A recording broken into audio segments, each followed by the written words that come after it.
Dans 3 semaines, les amis, c'est Pâques. Dans 3 semaines, ça nous donne 3 dimanches pour nous plonger dans cette partie de la Bible, Ésaïe 52, 53.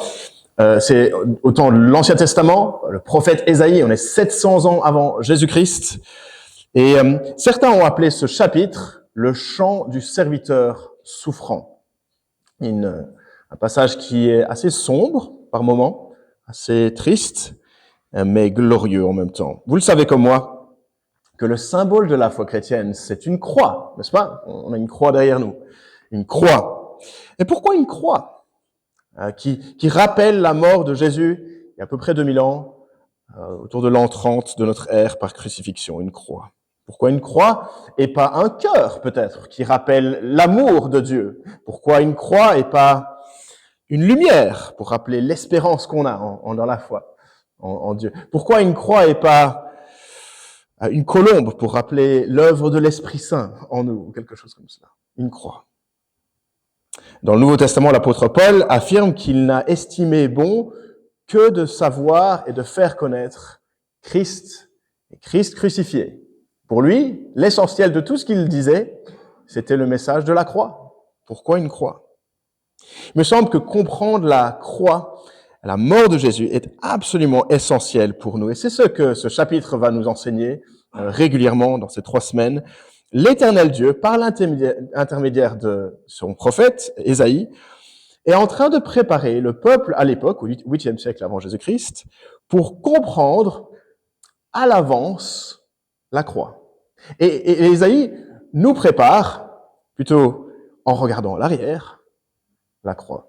Bien comprendre ce qui s'est passé. Pour que nous ne rations pas ce qui s'est passé vraiment, parce que les apparences sont parfois trompeuses. Et il serait possible de regarder la croix et de conclure quelque chose qui n'est pas ce que Dieu voulait.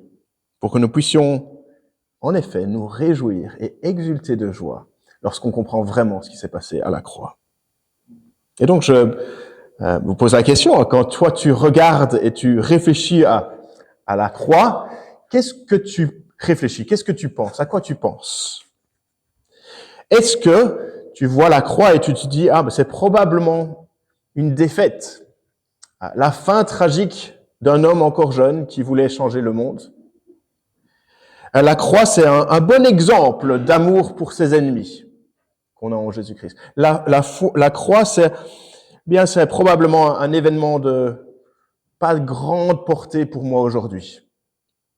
D'autres prétendants Messie sont décédés à peu près à la même époque, ce qui est le cas. Donc, c'est un autre comme cela. Ça change pas grand-chose.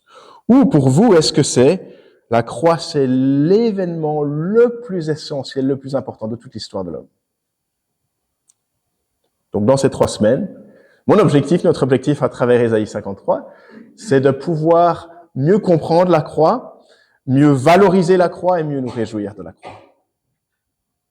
Il faut savoir que ce qu'on vient de lire est un des passages très importants et dans Ésaïe, et dans tout l'Ancien Testament, et dans toute la Bible, en fait. Dans toute la Bible, parce que ce chapitre est repris et cité plusieurs fois dans le Nouveau Testament, des moments clés pour parler de Jésus. Dans l'Ancien Testament, parce si vous lisez l'Ancien Testament de manière progressive, on attend avec impatience qu'il y ait un sauveur, qu'il y ait quelque chose qui va arriver pour pouvoir régler le problème du péché. Et dans le livre d'Ésaïe aussi. Alors, Ésaïe s'adresse à un peuple, il s'adresse à son peuple au 8e siècle. Et le peuple d'Israël, à l'époque, était en très mauvaise posture. Une très mauvaise posture. Un peuple qui a abandonné Dieu, son Dieu, qui l'a sauvé, qui l'a aimé, qui l'a éduqué, qui l'a mené tout ce qu'il a. C'est un peuple qui est sans intelligence, qui est rebelle, qui n'en fait qu'à sa tête, qui adore d'autres faux dieux et des idoles, et qui fait et qui pratique le mal, et le mal, et le mal, et le mal. Un peuple qui entendra dans Ésaïe que Dieu va juger et les envoyer en exil à Babylone. Dieu annonce qu'ils partiront, que le pays promis les vomira, comme c'était prédit, s'ils quittaient le Seigneur. Mais dès les premiers chapitres d'Ésaïe, on comprend aussi que Dieu n'en a pas fini avec son peuple. Il va faire quelque chose de grandiose pour le transformer, pour le sauver. Et donc, on se pose cette question en arrivant à Ésaïe 53, est-ce qu'il y aura un retour après l'exil? Est-ce qu'il y aura un retour? Est-ce qu'il y aura quelque chose de beau? Est-ce qu'il y a de l'espoir? Et on apprend dans ces chapitres que l'Éternel va venir, va régler la chose lui-même. Qu'il y a un futur pour le peuple d'Israël et pour d'autres nations qui vont rejoindre aussi son peuple. Et ce projet grandiose tourne autour, dépend de un personnage un peu mystérieux qu'on apprend dans ce chapitre qui s'appelle le serviteur. Premier verset, chapitre 52, verset 13. Mon serviteur, Dieu qui parle, mon serviteur réussira. Juste avant de commencer vraiment le premier point de la prédication, juste une petite remarque sur la structure d'Ésaïe 52-53. C'est en fait un chant et il y a 5 strophes de 3 versets. 1, 2, 3, 4, 5. Et en fait, si on lit les commentaires, j'ai fait un petit peu de travail sur le texte, je me dis, en fait, c'est vrai, il y a comme une structure concentrique. La strophe 1 et 5, ça parle plus ou moins de la même chose. La strophe de la victoire du serviteur. La strophe 2 et 4, plus ou moins de la même chose, la souffrance du serviteur. Et ça nous pousse à regarder au centre de cette structure, les versets 4 à 6 du chapitre 53, qui parlent de l'œuvre du serviteur et à quoi bon, qu'est-ce que ça fait. Et donc, cette semaine, nous allons regarder les strophes 1 et 5. Donc, les 3 premiers versets de notre lecture, et puis les 3 derniers versets. Ça parle de la victoire du serviteur. Et donc, la semaine prochaine, les différentes strophes 2, 4, et puis alors, dans 2 semaines, le centre. Voici mon premier point. Porte ton regard sur le serviteur souffrant. Il réussira, il va réussir. L'appel de ces versets est de nous amener à porter notre regard sur le serviteur. C'est l'Éternel qui parle, verset 13. Voici mon serviteur qui réussira. Regardez de près ce serviteur. Qu'est-ce que Dieu veut de nous ce matin? Que notre regard soit vraiment focalisé sur le serviteur de Dieu. Ça le concerne, ne parle pas d'autre chose, de ce serviteur. Cessons toutes les autres préoccupations, le temps d'une prédication, pour nous concentrer sur ce serviteur. Alors, dès le départ, je vais dire, il ne faut pas être dans le doute. Qui est ce serviteur? C'est Jésus-Christ. Jésus-Christ qui accomplit ces versets, qui est le serviteur souffrant. Et donc le chapitre décrit à l'avance la mort de Jésus à la croix. Là-dessus, le Nouveau Testament est très très clair. Vous vous rappelez peut-être cet épisode en Acte 8, lorsqu'il y a cet eunuque éthiopien qui est en train de lire exactement ses écrits, qui est assis sur son char et qui fait appel à de l'aide de Philippe qui arrive, un disciple de Jésus, et il lui pose cette question, mais de qui ça parle vraiment? Et Philippe répond en parlant de Jésus. Sur là, c'est très très clair. Moi, mon passage que j'aime beaucoup pour voir le lien entre Ésaïe 53 et Jésus, si vous voulez voir cela chez vous après, c'est 1 Pierre chapitre 2, versets 21-25. Il parle très très clairement, ça cite plein de fois les versets, et ça l'applique à Jésus. Donc s'il y a, voilà, vous allez sur Internet, vous allez voir qu'il y a pas mal de spéculations. De quoi ça parle vraiment? Est-ce que ça parle de Jésus ou quelqu'un d'autre? Non, soyons très très clairs. Le Nouveau Testament dit que c'est Jésus. Et si le Nouveau Testament dit que c'est Jésus, c'est Jésus. Mais comment ça se fait? Comment savoir à l'avance? Comment ce prophète peut-il dire 700 ans à l'avance tous ces détails? Comment est-ce qu'il peut connaître l'avenir? J'aime comment le livre d'Ésaïe nous aide déjà à répondre à cette question, en fait. Et donc, un peu plus tôt dans Ésaïe 46, il y a cette comparaison merveilleuse entre l'Éternel et les statues ou les idoles. Les statues, ça bouge pas, ça peut rien faire. Au final, ça peut pas t'aider. C'est une petite aide superstitieuse, mais ça t'aide pas au final. Alors que Dieu, lui, connaît l'avenir. Chapitre 46. C'est moi qui suis Dieu et il n'y en a pas d'autre, dit-il. Je révèle dès le début ce qui doit arriver. Et longtemps à l'avance ce qui n'est pas encore mis en œuvre. Je dis mon projet se réalisera. Je mettrai tout en œuvre selon ce que je désire. Excellent, n'est-ce pas? Et Dieu sait l'avenir. Ça ne lui pose pas problème. Et donc, Ésaïe prépare ses contemporains pour bien comprendre le moment venu, lorsque le serviteur viendra. On va relire les versets 13 et 14. remarquez deux expériences très différentes qui sont réservées pour ce serviteur. D'une part, il est victorieux, verset 13. Mon serviteur réussira. Il grandira, il gagnera en importance, il sera très haut placé. Le serviteur sera victorieux. Le texte souligne cela, il réussira, il sera exalté, il sera élevé, au même titre que Dieu, il sera élevé, il sera très haut placé. Il réussira sa mission, ça fonctionnera, ce sera très bien. Et c'est important de le dire parce que sa mission ne donne pas l'impression qu'il a réussi, justement. S'il est victorieux, il a souffert, et pas qu'un peu, verset 14. Tout comme beaucoup ont été horrifiés en le voyant, tant son visage était défiguré, tant son aspect était différent de celui des humains. Vous savez, comme moi, que lorsqu'il y a un accident de route sur l'autoroute, toute la circulation ralentit pour constater ce qui se passe, pour voir si ça va. Mais aussi, on a un petit intérêt pour ces choses, il me semble. On est intrigué. Ça, c'est le cas des petits accidents, disons. Mais quand il y a quelque chose qui est une blessure occasionnée qui est si horrifiante, on ne peut pas regarder. On détourne le visage. Et c'est tout à fait normal. Parfois, on nous prévient à l'avance. Cette vidéo aura des images qui pourraient choquer. C'est une bonne chose qu'on ait ces avertissements. Et nous lisons que pour ce serviteur, oui, c'est clair qu'il réussira, mais avant cela, il a souffert. Et il a souffert à tel point que les gens ont détourné le visage, tellement il était défiguré.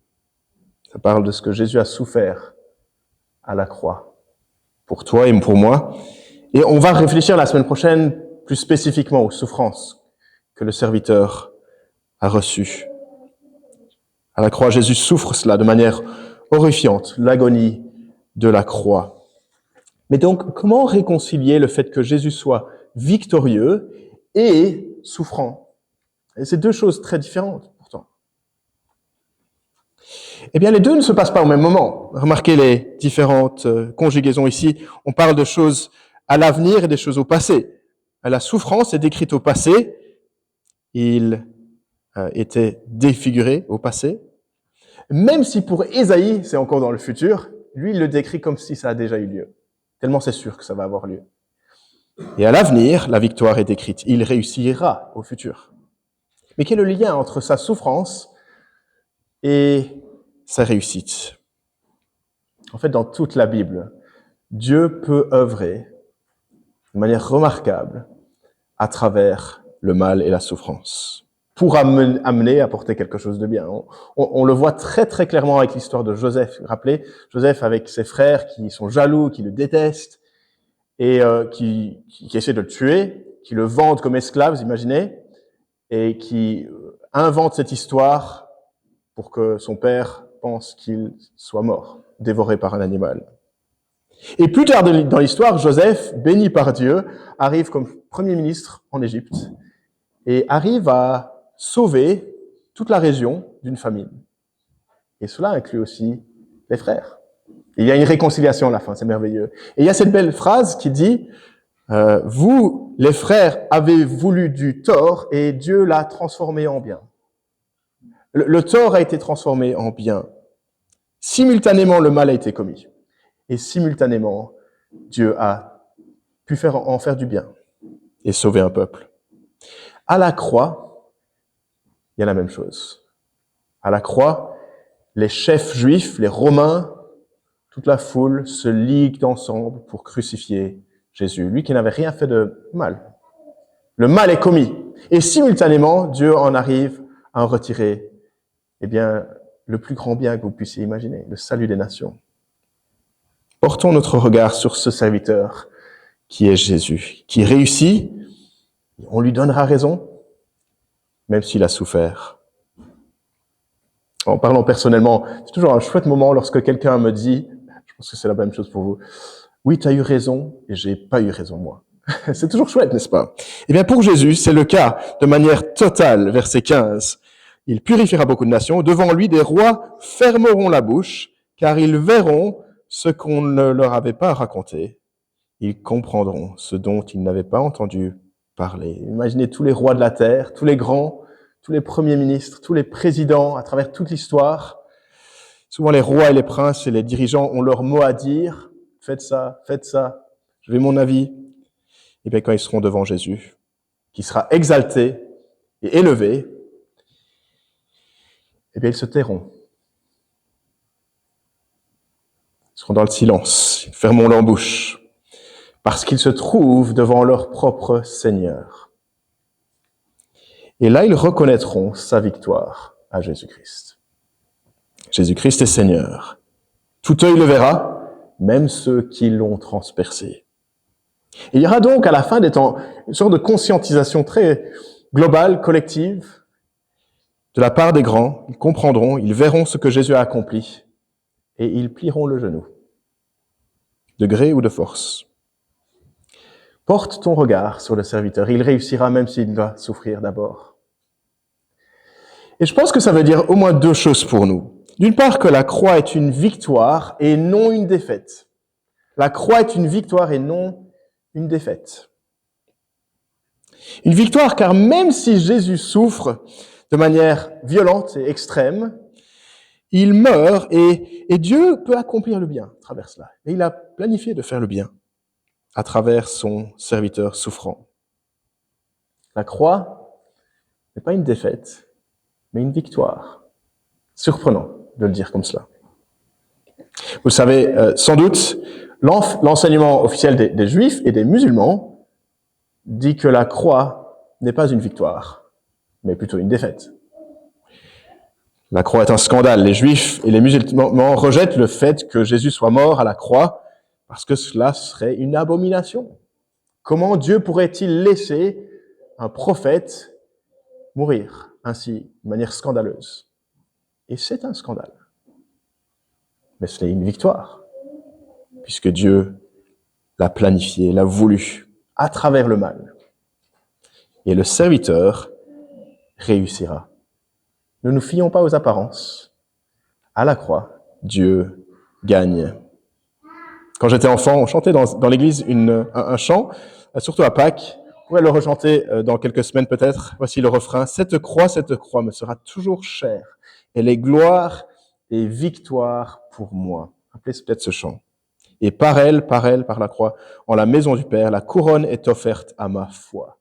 Cette croix est une gloire et une victoire pour moi. C'est bien compris. La mission de Jésus devait passer par la croix. La mission de Jésus a réussi. Et donc, peut-être la prochaine fois que vous avez une conversation avec quelqu'un et on arrive dans la conversation à parler de Jésus et la croix ou quelque chose comme ça, vous pouvez vous rappeler que la croix, c'est une victoire. Bonne chose, c'est la gloire sur le mal et le péché. Ça signifie aussi pour nous, les amis, que à la fin des temps, Jésus sera exalté. Certains, peut-être, qui ne connaissent pas Jésus ont tendance à dire, tant que moi je n'accepte pas Jésus, je ne le rejette pas non plus, mais bon, ça n'importe peu. Mais Jésus est élevé, il est exalté à la droite de Dieu. Et comme tous les rois de la terre qui seront réunis et fermeront la bouche, nous tous, nous tiendrons devant Jésus-Christ aussi. S'il est ressuscité, il viendra pour juger. Et donc, portons notre regard sur le serviteur qui réussira, même s'il doit souffrir d'abord. Deuxième point, réjouis-toi de sa victoire, car il déclare juste les coupables. En quoi est-ce que c'est une victoire, en fait? Ça, c'est la question suivante. C'est une victoire, ok. Mais en quoi est-ce que c'est une victoire? Et ici, on va considérer les versets 10 à 12 du chapitre 53. Donc, merci de garder cela ouvert, versets 10 à 12. Et dans ces versets qu'on va relire, on va voir que c'est une très bonne nouvelle et pour le serviteur et pour tous ceux qui suivent le serviteur. Une très bonne nouvelle pour nous aussi. Verset 10. L'Éternel a voulu le briser par la souffrance. Si tu fais de sa vie un sacrifice de culpabilité, il verra une descendance et vivra longtemps. Et la volonté de l'Éternel sera accomplie par son intermédiaire.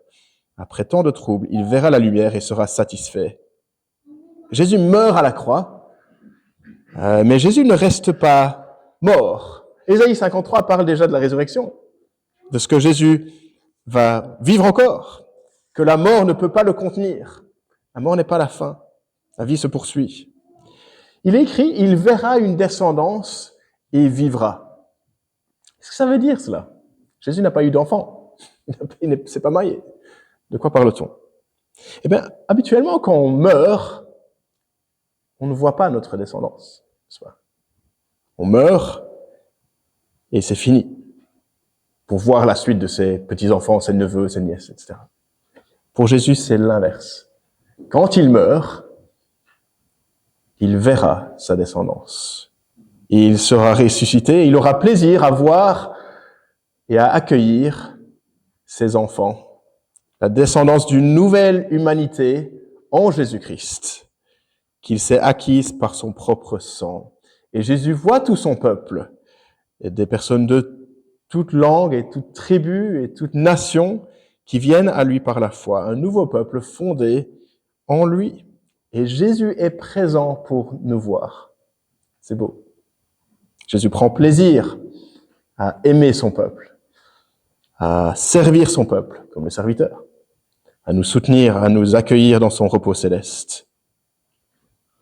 Et Jésus verra le fruit de son travail. Il est satisfait. Ça réussit, ça marche. Il sait que tout est accompli. Il sait que ça en valait la peine. Hébreux 12 dit quelque chose dans ce sens. En échange de la joie qui lui était réservée, Jésus a souffert la croix en méprisant la honte. Et il s'est assis à la droite du trône de Dieu. Est-ce que vous avez remarqué en même temps que c'était voulu par Dieu? La croix, c'est pas un accident. C'est pas un accident. Ah mince, ça s'est mal passé. Non, c'était voulu par Dieu. Pourtant, lorsque Jésus était à la croix, on le critique. Ah, si t'es vraiment le Seigneur, descends maintenant. T'as sauvé d'autres, ben sauve toi-même. Sauve-toi toi-même. C'est une bonne nouvelle pour Jésus. Il arrivera à réussir. Il sera satisfait. Et c'est aussi une bonne nouvelle pour ceux qui le suivent, ce serviteur. Et on le voit ça dans le verset suivant. Verset 11, à la fin du verset 11. Par sa connaissance, mon serviteur juste procurera la justice à beaucoup d'hommes, et c'est lui qui portera leurs fautes. Et à la fin du verset 12, il a porté le péché de beaucoup d'hommes, il est intervenu en faveur des coupables. Ça, c'est la partie la plus merveilleuse de ce message. Jésus donne la justice. Une nouvelle qui devrait, en principe, nous prendre et nous faire réjouir. Vous voyez, le sacrifice de Jésus porte nos fautes, procure la justice. Une autre traduction, mon serviteur les déclarera justes. Et donc, si ce matin vous êtes avec Jésus, vous êtes en lui, vous appartenez à lui, vous êtes juste, innocent, déclaré juste. On me l'a expliqué un petit peu comme ceci quand j'étais un peu plus jeune. C'est une aide visuelle. Voici ma main qui me représente. Et si je suis pécheur, comme je le suis, je suis couvert de ce tissu foncé qui me sépare de Dieu et je n'ai pas de relation avec lui. Je suis son ennemi. Et je suis incapable d'être en relation. Je ne peux pas retirer le péché de moi-même.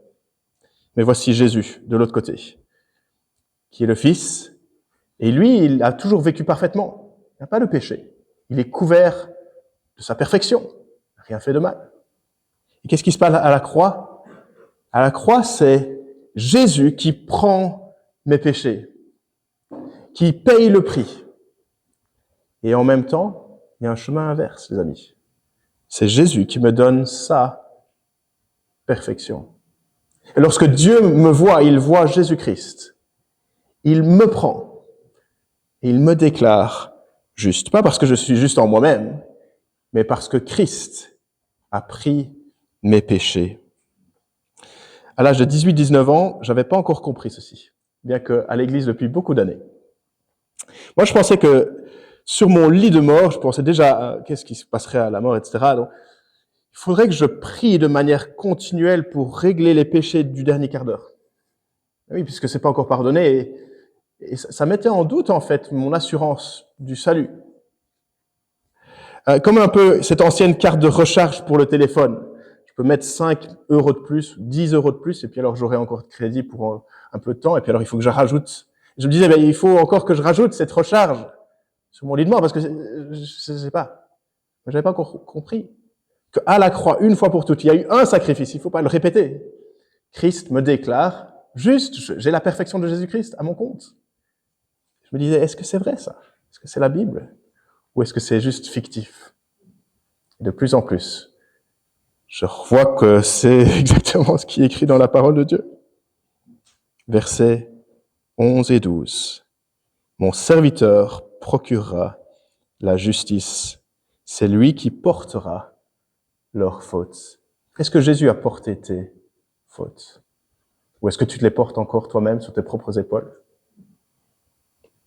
Je me rappelle, il y a quelques années, dans une autre église, on étudiait ce passage dans un groupe biblique, avec un groupe de personnes qui étaient en recherche dans la foi.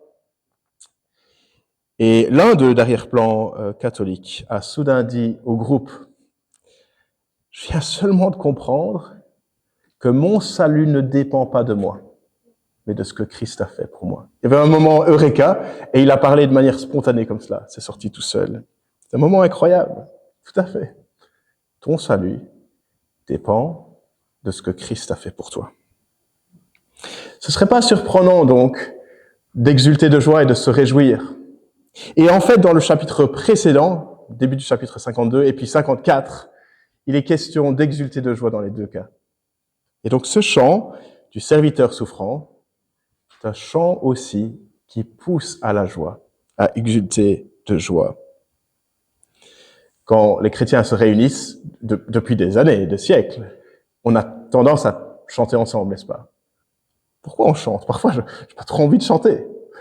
Parfois, je trouve pas la musique très entraînante, peut-être. Peut-être, je suis découragé par tellement de choses dans ma vie, avec la lutte incessante avec le péché, les difficultés. Mais le croyant se réjouira de ce que Christ a pris ses péchés. Et cela, à travers le chant, oui, à travers toute sa vie, n'est-ce pas? On voit donc que pour les premiers auditeurs, il y a un avenir pour le peuple de Dieu, même au-delà de l'exil. Dieu a un avenir pour son peuple, qui passe par le sacrifice, eh bien, ce personnage un peu mystérieux à ce stade, ce serviteur souffrant. Ce serviteur qui réussira sa mission, et une victoire la croix. Et à travers la croix, il déclare juste ceux qui viennent à lui. Et donc pour nous qui vivons dans un monde brisé, perdu dans la souffrance, nous pouvons regarder en arrière. Dieu est intervenu. Il a envoyé son Fils, le serviteur, Jésus-Christ, de tous les titres que vous puissiez imaginer, le serviteur, celui qui sert l'humanité. C'était la volonté de Dieu qu'il réussisse et qu'il souffre pour nous. Alors nous qui luttons de différentes manières avec des semaines éprouvantes et des défis particuliers selon les différentes personnes, portons notre regard sur le serviteur qui souffre à ta place, qui veut te sauver et qui a pris tes fautes. Qu'est-ce que tu vois donc lorsque tu vois la croix? Une défaite? Un exemple simple d'une personne qui aime ses ennemis? C'est certes le cas aussi. Ou un moment, le moment absolument charnière de toute l'histoire. Portons notre regard sur celui dont la mission a réussi, qui offre le pardon des péchés pour tous ceux qui viennent à lui, qu'ils soient juifs ou des nations du monde. Et la semaine prochaine, dans les versets qu'on n'a pas encore étudiés, on se posera la question, mais comment le serviteur sera-t-il vraiment accueilli? Serait-il accueilli ou maltraité? Et pourquoi? Prions ensemble. Notre Père Céleste, on voit la croix, on pense à Jésus-Christ, et on a compris qu'il est venu servir pour donner sa vie en rançon pour beaucoup. Merci pour cette réalité il est intervenu en faveur des coupables. Et nous reconnaissons ce matin notre Père Céleste, que nous sommes coupables, en parole, en acte, de manière multiple. Le mal qu'on a commis, le bien qu'on aurait dû commettre. Et pourtant, notre Père, nous avons en Jésus-Christ celui qui peut nous déclarer justes. Quelle joie, quelle joie. Que cela nous pousse à glorifier Jésus-Christ, à avoir des conversations le concernant, à parler avec un angle positif de ce que Jésus est mort à la croix et c'est une victoire. Que cela nous ressource cette semaine, quelle que soit notre semaine. Et là où nous sommes encore peinés par notre propre péché, que notre conscience puisse être allégée et en paix de ce que Christ est notre sauveur personnel. En ton nom. Amen.